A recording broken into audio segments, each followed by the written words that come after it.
Look, I need you to be honest with yourself for a second. When was the last time you bought something, not because you needed it, but because you felt like you should have it?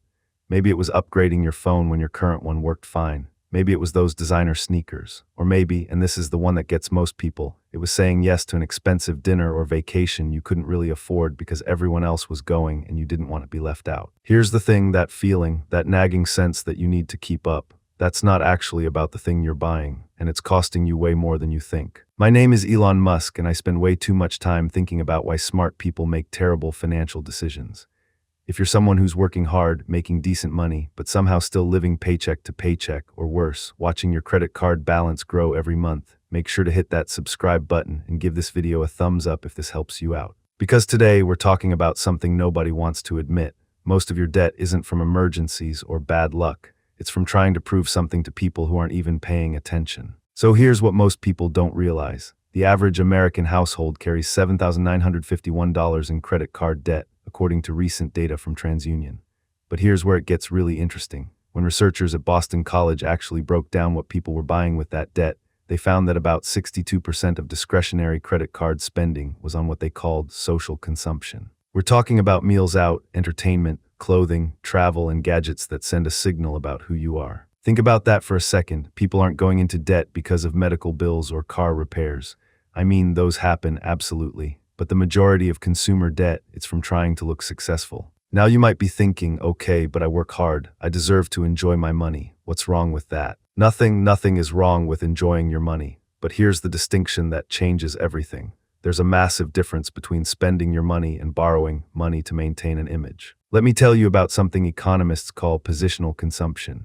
This is spending that's designed, consciously or not, to signal your place in the social hierarchy. And here's the uncomfortable truth. Humans are hardwired for this stuff. We evolved in small tribes where your social standing literally determined your survival. Being excluded could mean death. But here's what changed. For most of human history, your comparison group was maybe 150 people.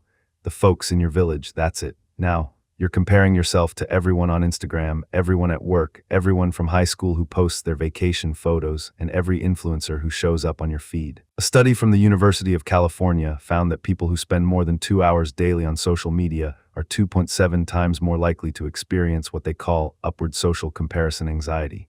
That's a fancy way of saying you feel like everyone else is doing better than you.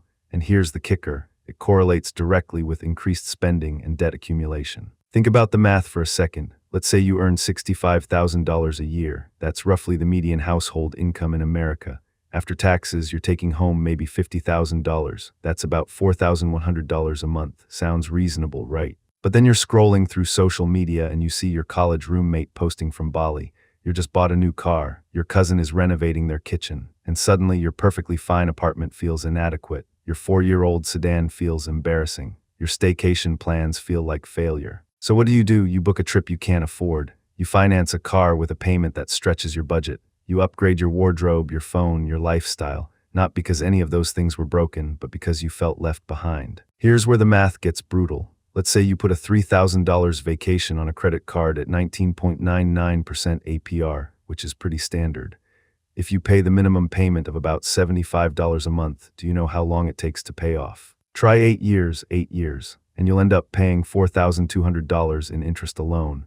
So that $3,000 vacation actually costs you $7,200. But it gets worse, because here's what most people don't realize. It's not just about that one purchase. It's the pattern. The Federal Reserve found that households that regularly carry a balance add an average of $1,200 in new discretionary purchases to their credit cards every year while trying to pay down existing debt. You're running on a treadmill that's tilted upward, and you're not just failing to make progress, you're actually sliding backward. Let me show you what this looks like over time.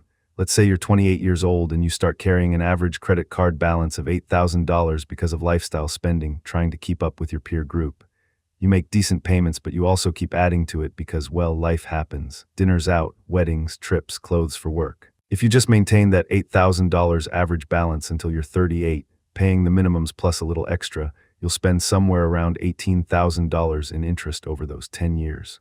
That's $18,000 that could have been invested. Now here's the part that should make you angry. If you had invested that $18,000 instead, even just putting away $150 a month into an index fund averaging 8% returns, you'd have about $27,500. So the true cost of that status anxiety isn't $18,000. It's $45,500. That's what you gave up. The money you paid in interest plus the money you could have earned if you'd invested it instead. Look, I get it, this sounds preachy. You're probably thinking, easy for you to say, you don't understand my life. But here's the thing, I'm not telling you to live like a monk.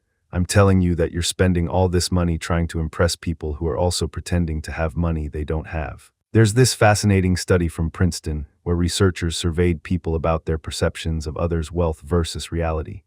They found that people consistently overestimate how much their peers earn by an average of 35%. Everyone thinks everyone else has more money than they do. So you're going into debt to keep up with people who are also going into debt to keep up with you. It's the most expensive, pointless arms race in human history, and the only winners are credit card companies. Here's what I want you to understand. Wealth isn't what you show, it's what you keep. The person driving the $70,000 BMW might be drowning in a $650 monthly payment and have $500 in their savings account.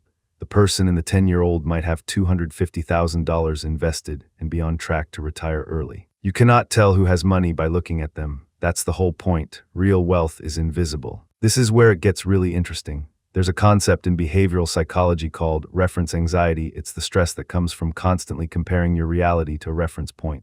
For most of human history, that reference point was pretty stable. You knew roughly what was possible in your life based on your parents, your neighbors, your community. But social media destroyed that. Now your reference points are celebrities, influencers, and the carefully curated highlight reels of hundreds of people. Your brain can't handle that. It wasn't designed to. So here's the shift that changes everything. You need to deliberately choose your reference points. Instead of comparing yourself to the Instagram influencer with the designer bags, compare yourself to where you were a year ago. Are you further in debt or less? Is your net worth higher or lower? Are you closer to financial independence or further away? Because here's the math that should excite you. Compound interest works both ways. Just like debt compounds against you, savings and investments compound for you. If you're 30 years old and you redirect just $300 a month, money that might otherwise go to status spending, into a retirement account averaging 8% annual returns, by the time you're 65, you'll have $622,000. That's life-changing money. That's I don't have to stress about work anymore money. But if you wait until you're 40 to start, same $300 a month, you'll have $265,000. Still good, but you lost $357,000 by waiting those 10 years. That's what status anxiety costs you. Not just the purchases, not just the interest, the opportunity cost of not building wealth when you had time on your side. Now you might be thinking, okay, I get it. I need to stop trying to impress people. But how do I actually do that when I'm surrounded by this stuff? Here's what works, and I'm going to be really specific because vague advice doesn't help anyone. First, you need to do what I call a status audit. Go through your spending from the last 3 months, credit card statements, bank account, all of it, and honestly categorize every discretionary purchase. Not bills, not groceries, the extra stuff. Then ask yourself, did I buy this because I needed it or because I felt like I should have it? Most people who do this exercise are shocked. They find that 40 to 60% of their discretionary spending was motivated by comparison or image. That's your number. That's how much you're spending on anxiety. Second, delete or dramatically limit social media for 30 days. I know, you need it for work, for keeping in touch, whatever. But here's what researchers at the University of Pennsylvania found when people reduced their social media use to 30 minutes a day. For just 3 weeks, they reported significant decreases in depression, anxiety, and this is the important part. Spending on non-essential items dropped by an average of 24%. Your comparison anxiety is being fed every time you scroll. Cut the supply. Third, automate your savings before you see the money. Set up your direct deposit so that money goes straight into a savings or investment account before it hits your checking. You cannot spend what you don't see. Start with whatever you can, even if it's just 5% of your income, and increase it by 1% every 3 months. You won't notice the difference, but your future self will. Fourth, and this is crucial, find a peer group that's on the same page financially. This is so important. If all your friends are spending money they don't have, you will too. It's not a moral failing, it's human nature. But if you have even 2 or 3 people in your life who are focused on building wealth rather than displaying it, everything changes. Join online communities focused on financial independence. Follow people who talk about money honestly. Read books and listen to podcasts that reinforce these values. You need to reprogram your reference points, and that requires new inputs. Look, here's the part nobody wants to hear. Saying no is uncomfortable. When your friends want to go to an expensive restaurant and you suggest something cheaper, that's awkward. When everyone's planning a trip you can't afford and you have to decline, that feels like rejection. When you're asked about your car or your clothes or your vacation and you don't have an impressive answer, that stings. But you know what's more uncomfortable? Being 45 years old and realizing you've spent 20 years working hard and have nothing to show for it except a bunch of stuff you don't even use anymore and a pile of debt that keeps you trapped in a job you hate. That's the trade: temporary social discomfort now or permanent financial stress later. You have to pick one. And here's what happens when you pick the short-term discomfort. After a few months, you stop caring. After a year, your real friends adjust and respect your boundaries. After a few years, you're the person people come to for financial advice because you've actually built something while everyone else is still on that treadmill. There's something else happening here that we need to talk about. When you're trapped in consumer debt, you're not just losing money, you're losing freedom. Every month that you owe money to a credit card company is a month that you can't take a risk on a better job. You can't negotiate harder with your employer. You can't take time off to learn a new skill. You can't say no to work that's slowly destroying your health or happiness. Debt is a chain, and status anxiety is the key that locks it. Financial institutions know this. Marketing departments study this. They've figured out exactly how to tap into your insecurities and convert them into profit. Every ad you see is designed to make you feel like you're missing out, falling behind, not enough. And it works. Americans spend $1.2 trillion a year on non-essential goods. That's trillion with a T, most of it financed with debt. But here's the good news. Once you see the game, you can't unsee it. Once you understand that you're being manipulated into debt to support someone else's profit margin, it makes you angry. And that anger can become fuel. So let me ask you something. What would your life look like if you weren't worried about what other people thought? If you didn't feel pressure to upgrade, to impress, to keep up? What if you drove a reliable car that was paid off instead of a fancy one with a payment?